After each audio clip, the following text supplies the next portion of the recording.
मित्रांनो, आता आपण भारत नेपाळ सीमेवर आहोत आणि सांगायचं झालं तर मी चहा आता नेपाळहून घेतलेला आहे आणि पिण्यासाठी भारतात चाललो आहे।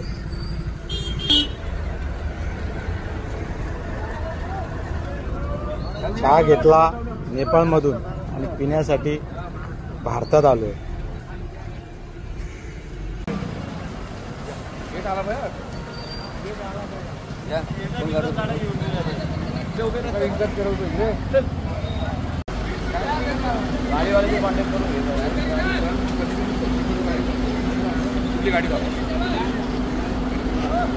गाडी केलेली आपली पलीकडे।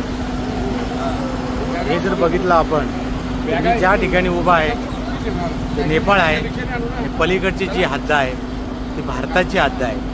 आता आपण भारतामध्ये प्रवेश करणार आहोत। हे जर तुम्ही बघाल, भारत आगमन पर आपका हार्दिक स्वागत है, वेलकम टू इंडिया।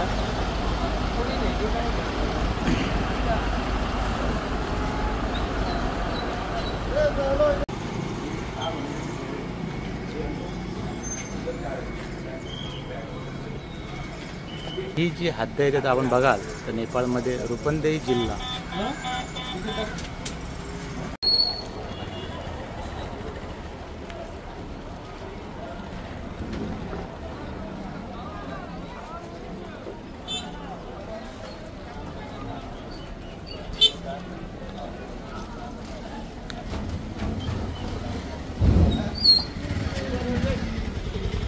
आता आपण नेपाळ भारताची जी सीमा आहे त्यामधून आता आपण भारतामध्ये प्रवेश केलेला आहे आणि आता आपण वाराणसी साईडला निघाले आहोत।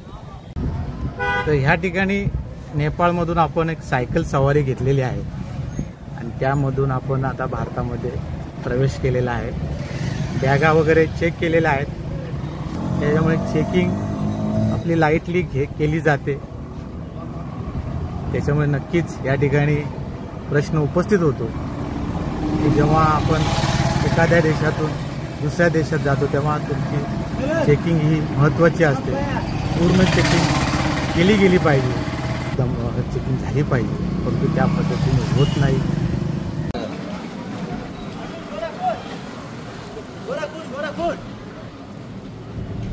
आपण ह्या ठिकाणी एक सायकल सवारी घेतलेली आहे आणि ह्या सायकल सवारीमध्ये 2 प्रवासी बसून पुढे सायकल चालवणारे आहे। अशा पद्धतीने नेपाळमधून आपण भारतामध्ये प्रवेश केलेला आहे। युपीमध्ये आलो आपण।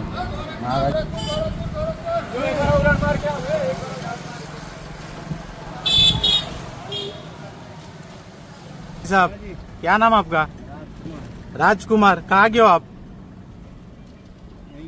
यही के सुनोल।